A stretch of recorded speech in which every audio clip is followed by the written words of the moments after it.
know. This whole situation is crazy. We didn't see this coming. All of a sudden, Kody and Janelle was plotting against Meri and breaking down the family. Please refer back to my video where I talk about this whole apology tour, because I'm tapping into a lot of this energy that's being put forward for us. This storyline is being force fed to the audience members that all of a sudden Cody's going to be able to go down and take the land away from Meri and sell it out from underneath her just because Janelle agreed to it. And for some reason, he has a majority rule because he's able to get Janelle to go along with it. If he can get Robyn to go along with it, then those votes would outrule Meri and he could do it. It's all bullshit. Okay. I want to get into why I think it's a line of crap. It just doesn't make any sense to me. Right. And before we get into that, let's listen to what Kody and Robyn had to say with regard to describing this particular event. All right, let's get to it. Kody told me that Janelle was giving him pressure to sell the property out from under Meri.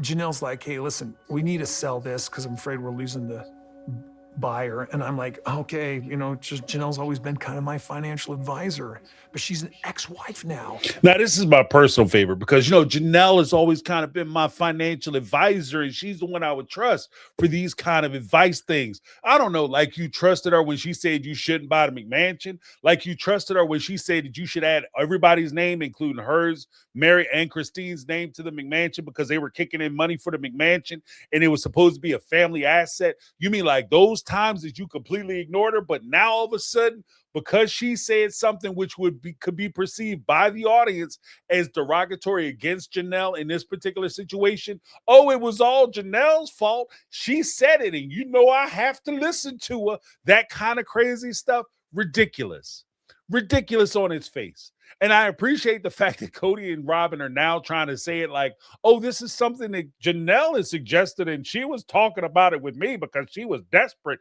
And I even appreciate the fact that so many people, when I posted this video, I talked about a previous video where I was talking about this a little bit. They came back and said, we can't trust Kody and Robyn's explanation because they're proven liars. I don't disagree with that. I think that that's a fair assessment, that you probably should always question people who have problems with the truth. You probably shouldn't take their words of advice. You probably shouldn't listen to their stories and take what they say at face value. I 100% agree. The problem that I have with that, though, is simply this. Janelle had acknowledged that this is something that she had discussed with Kody. Now, initially, the way she said it was Kody had said that this is a possibility. And I say, yeah, this is a possibility. But then in this next interview, she took it a step further. And you could see kind of the desperation of where she was with needing that money from Coyote Pass for her new financial ventures that she has with her daughter and her son-in-law. So let's take a listen. I was waiting on Meri. She kept saying that she was going to get the paperwork done and the time was ticking. And I'm like, I'm getting stressed out about it. We could have forced the sale on the piece that Meri's on. He could have forced the sale on everything. So, yeah. We could have forced the sale. We could have forced the sale on a piece that Meri was on. We could have forced the sale. She was getting stressed out because the paperwork wasn't getting done. So, if this was a conversation, let's just take it at face value. Worst possible case scenario, right? Because there's still some explaining to do, and hopefully Janelle will color in the finer points and change the whole narrative. Because when she starts adding more detail to it, it potentially could go the exact opposite way from what I'm about to say, and I'm acknowledging that from the start. I hope it does, actually. But let's take it from the worst possible case scenario. The worst possible case scenario is Kody wanted Meri to take care of some documents and things, and we'll talk about that in a minute, in order for her to be added to the property and sign off on the sale of the property so that they could all get their money back from the sale of the property, from that investment, the return of investment. If that's absolutely true, and that's absolutely accurate, they were going to force Meri to sign this document according to them, their plan was, we have a stack of documents. Both Janelle and I are going to ask Meri to sign these documents. But it was really, according to Meri, it was really Cody and Robyn who came to her and asked her to sign an NDA. Right? And then when Cody was sitting there talking to his friend, he said, some documents. And to be honest with you, it wouldn't have just been documents, wouldn't have just been a transfer of title to add Meri's name to the other parcels of land so that she could get the full 25% of her investment as agreed. Because why would she struggle to sign those documents? That doesn't make sense. What makes more sense, the documents that she struggled or said that she didn't want to sign, to me, in my pedestrian opinion, in my assessment, no proof, just me saying what I think, what it sounds like to me is the NDA that everybody has already talked about, both Cody and Meri have talked about previously, signing an NDA, which would have prohibited Meri from not probably. And here's the thing. We assume that Meri wouldn't have been able to talk about the sale of Coyote Pass. I'd be willing to bet that Meri would be unable to talk bad or poorly about Robyn and Cody, whether it's stories about Coyote Pass or how he melted her ring down or how he treated her or things that he said about her, et cetera, et cetera, et cetera. It would have gave him some type of leverage to not only attack her, but if she was sitting in a room with her friends who were attacking him, he could make the argument that she's allowing this to happen and she's facilitating this and being put on screen or on her Instagram or whatever the case may be through association, and she's tacitly agreeing with this and thereby violating the NDA. And so I should be able to sue her, right? Take her for some funds. In addition to that, I'd be willing to bet that it's the NDA and a final determination or statement of fact that Cody's liability to Meri, financial liability and responsibility to Meri, would be completely settled with the sale of Coyote Pass. You got your share. Put on a smile on your face because you got all the money that I owe you, right, Meri? Right? During the confession, since he couldn't get her to sign the NDA or sign off on the statement of fact saying it, she was completely settled. They were completely financially settled. He tried to get her to he tried to backdoor it by getting her to admit it on the screen or during the taping. And Meri, wisely so, did not give him that. And that also was part of the reason why that conversation spiraled out of control, in my opinion. And he was so angry and bitter. It wasn't just the fact that she had talked about Jen. It was the fact that she wouldn't give him that because he was angling to try to get that agreement. Now, with everything being said, with how I stand on business when I say this, I said it before, I'll say it again. With everything that transpired between that we know about and is presented on the show between the OG3, Cody and Robyn, as far as money, investment, them selling houses, giving money to Cody and Robyn, them taking the money, buying personal property and assets that they're going to, Cody and Robyn planned on keeping for themselves, using the family fund money or money that was deposited into the family fund through sale of homes or whatever the case may be. And they took that money and used it for private property, not giving Meri, Christine, or Janelle a return on their investments.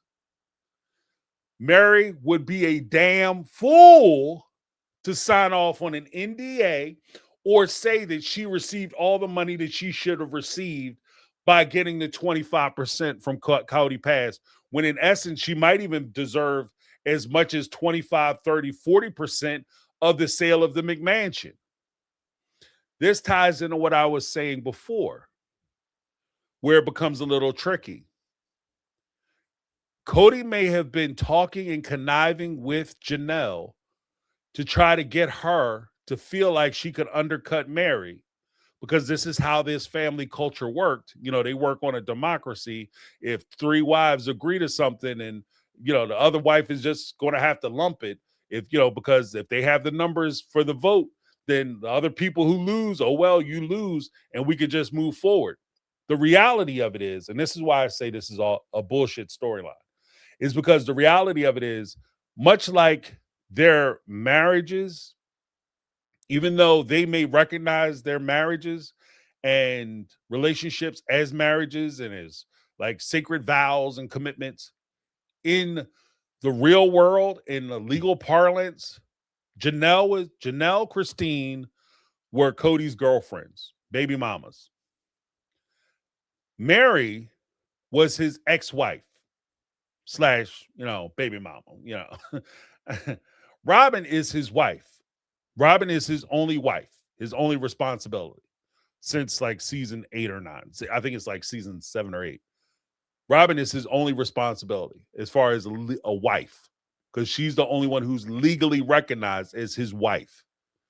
If Cody, I've said this before, if Cody fell down a flight of steps and hospital said only family members can go back there, technically Robyn will be the only one who could go back and see him.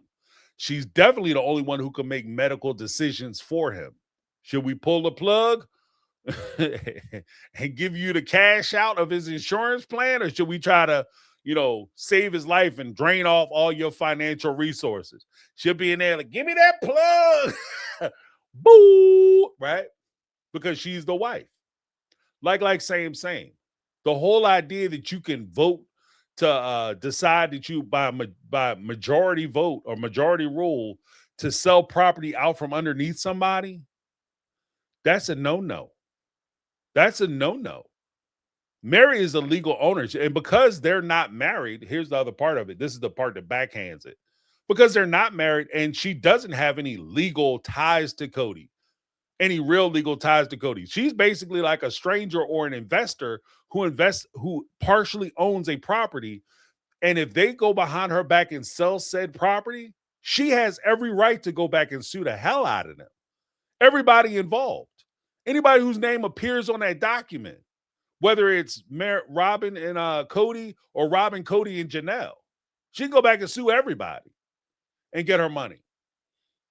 The only way she could, the three of them, or more to the point, Cody and Robyn, or Cody and Janelle, could go behind Meri's back and take that property and force the sale, or not take the property, but force the sale of the property, is if they file a partition action with the court and receive a partition order, which basically is an order from the court saying that they have the right to sell said property. Right? Now, if they did that, there's a few things that would have to happen. The first thing that would have to happen is they would have to go hire attorneys. And this isn't the run-of-the-mill slip and fall. Oh, if you've been in an accident, I'm going to get you paid. And if I don't win nothing, you don't have to pay me nothing. Lawyers, these are lawyers that you have to pay their money up front. And you have to keep filling that tank up as they blow through your retainer fee. These are those lawyers. I'm not going to say real lawyers. All of them are real lawyers. But these are the type of lawyers who are going to keep getting paid, every time they file a motion, show up to court, take a phone call the other counsel, call you and talk to you on the phone, go to lunch, talk about your case. You paying for all that. Every piece of paper they file they come out of the office, you're paying for. Right? And you're paying for their time when they go down to the court. You're paying for court costs. You're paying for all that. And this practice, this thing takes time. It's not I got a seller and I'm afraid we're going to lose this buyer. So let me go down here and file this paperwork on Monday. And by Tuesday or Wednesday, we should have the answer back. And then by Thursday or Friday, we could do the closing. And then by the weekend, I should be able to cut a check and give Meri her money. That's not how this works. There's whole processes. You have to file a complaint.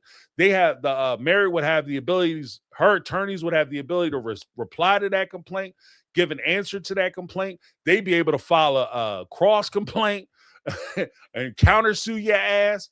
They could turn around and after everything gets said and done, the more scary part of that whole endeavor would be the big D word, not ditch, dump, or destroyed. It's discovery. Meri would be entitled to discovery. And when she does discovery, does Cody and Robyn and even Janelle, do you guys really want to go back and start cracking open books? Do you really want to start talking about investments and where money was going and who was paying who what and what was paid for with what and how your money worked? Because you're going to have to go to court and explain all that. Guarantee it. Guarantee it. Because if you're going to take me to court, oh, we going scorching earth, baby. We're going scorching earth. So we're talking about all that stuff. Bring up every receipt you have. Anything that came out of the quote unquote family fund. Yeah, I want to talk about it. That's a conversation. Yes, very much so. Oh, well, how much did we can't talk about the house money that I used to buy the McMansion because that was a gift. No, that was supposed to be for the family. That's an agreement we had. You can get into all that kind of stuff. Now, would they potentially get money for the McMansion or the shares of the McMansion? Maybe, maybe not. Would they have a strong argument to talk about like how much of the investment was actually placed into Coyote Pass? If you're saying that, like for instance, if you're saying that the money came out of, this is just a for instance, they sold the houses in Vegas, Meri and Janelle. They used the money from the sale of those houses, Meri, Janelle, and Robyn, to buy the McMansion. Then when they were buying Coyote Pass, they took some of that money from the sale of, say, Robyn's house to purchase Cody and Robyn's portion on Coyote Pass. This becomes a shell game. This becomes a legal shell game. It wasn't, you took my money, I put $100 in, you used my 100 to buy the McMansion. Then you took your 100 that you got from the sale of your house. Instead of you buying the McMansion, Cody and Robyn, you took and bought shares in Coyote Pass. That shit is a shell game. And you could get exposed. And that could be problematic. Just saying. And after everything is said and done, it could take literal years for this action to be solved. And that's not solving Janelle's financial issues. And that certainly isn't answering Cody and Robyn's financial problems because they needed the sale of Coyote Pass to support their sale, their purchase of the $2.1 million home. So Meri had no reason to go back and sign. She had all the leverage. And she used her leverage. And to be honest with you, I'm a little sad to think that Janelle may have signed, like we won't hear about how Janelle wasn't responsible for trying to push this off on Meri or screw Meri over, or maybe it was a little more nuanced. We won't hear her side of it because, to be honest with you, I kind of have the creeping suspicion she may have signed an NDA. I have the creeping suspicion that she may have settled kind of what Megatron from our site, one of our beloved members, had mentioned. One of the ideas that she proffered was that Janelle, when they settled, Cody settled with Janelle, he used leverage as far as Big Garrison's, Big G's property or assets and said, I won't fight you for that stuff. You just say that you'll take 25% of Coyote Pass. I'll let you have Garrison's stuff. And that'll be that. We'll be completely washed. And we'll wash out all the debt. What do you say? And if she signed that agreement, you know, relieving him of that financial obligation, and she also signed the NDA, then Janelle is going to get screwed. Janelle's going to get screwed. And I know there's some whispers that she was talking about leaving the show. Maybe that's why she's talking about leaving the show, because she can't talk about anything. And they're trying to throw her under the bus because, as I said in my last video, TLC, in order to move this show along, if they're going to try to redeem or give Cody and Robyn a redemption arc and pull them from the entrails of villainy, they're going to have to put somebody in the hot spot. And it will be Janelle. Potentially, it could be Janelle. And Janelle maybe doesn't want to be the villain. So instead of being a villain, she might be deciding that she wants to leave the show and discontinue her time on the show. That very well could be it too. But this whole storyline to me, it doesn't make sense. Because like I said, this isn't something you can just decide to do. And I'll even proffer it this way. If somebody say, oh, well, Cody, Meri, Cody, Robyn, and Janelle owned a majority of Coyote Pass and they wanted to sell it, they should be able to sell it. If that was accurate, because they have more of a financial interest in a property, how come husbands who maybe work and their wives are housewives, if he's paying for the house and he's paying like the insurance, he's paying the mortgage with his job, and thereby he has a bigger financial ownership over the house, how come those husbands just don't go back and sell the house out from underneath the wives and give them their cut, what they feel is fair? Which also is another problem. Because Cody basically said during the course of these interviews that he was going to sell I was going to do it, and we were going to sell it, and then I was going to give Meri her stuff as soon as she signed the documents. That's called extortion. You can't sell my property, and it's called extortion. It's called conversion in civil theft in criminal cases, extortion and duress under civil parlance. But you can't extort me to give me my money. You can't sell my property and say you're doing it for me, and then you're only going to give me the property if I sign a document saying I can't talk about how you extorted me. What are you talking about? Like, I don't think that they really, like, it just, this was not well thought out. This was not well thought out at all. Like, you would be in all kinds of trouble if this, like, if he did half the stuff that they're talking about doing, you would be in all kinds of trouble. This sounds to me, and it rings my ear, that is, this whole storyline is closer to what Cody was saying to Christine when she said she wanted to leave him and she wanted to go to Utah, and he told her if she moves away and goes to Utah, then Utah would step in and they would take Truly, and they would come in and take all her money out of her bank account, and they would basically own Truly and bankrupt her. And that's why she can't ever file for custody or file for any paperwork in the state, because they'll own your child and bankrupt you, right? It's that same logic.